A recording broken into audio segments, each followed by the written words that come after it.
place. Ms. Chase, thanks for being here today. I'm really interested in your business model. When you negotiate a parking space, say in Washington, D.C. or Philadelphia, is that something the company pays for? Is it something that the city gives you? How does that work?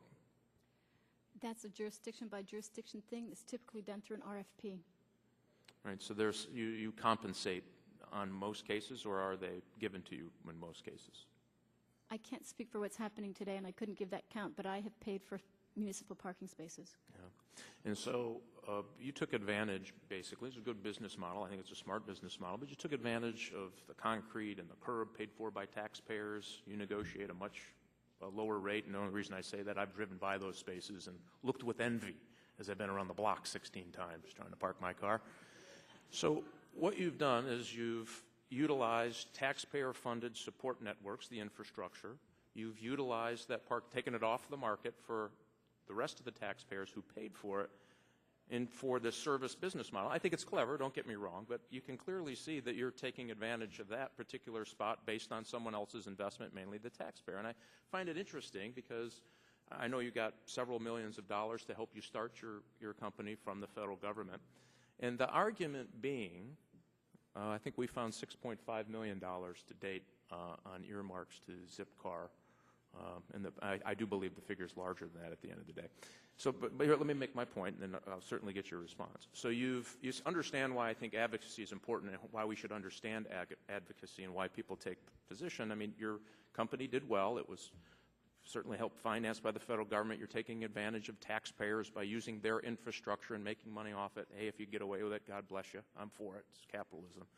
But now you're saying we want to do the same thing to the Internet. We want the government to come in to protect me so I don't have to pay for the expansion of the Internet that we know should happen based on hopefully what we see as increased volume and more businesses coming into the Internet. And so that's the part that I find confusing about your advocacy is that, I mean, clearly your business model heavily weighted on subsidies, especially by taxpayers. Let me just correct a couple things. I was CEO for the first 3 years, and the first 3 years we took absolutely zero government dollars. As to parking spaces, parking is grotesquely underpriced everywhere. Citizens park for free on street generally, and if you were to rent that parking space, it would be $3,000 a month.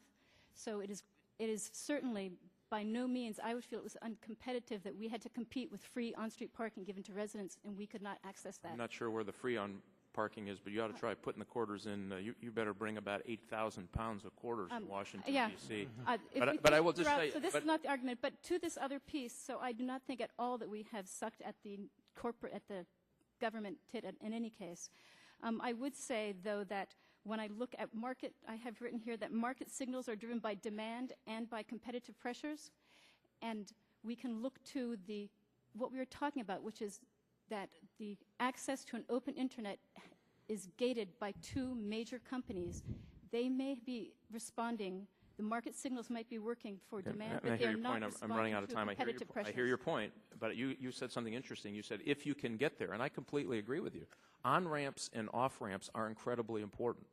My fear is, and Mr. DeRigia, if you can follow up on this, if we have now purposely, because the government now comes in and makes everything nice in theory, and they decide who wins and who loses, why in God's green earth would you invest in new on-ramps and off-ramps for the Internet? And Mr.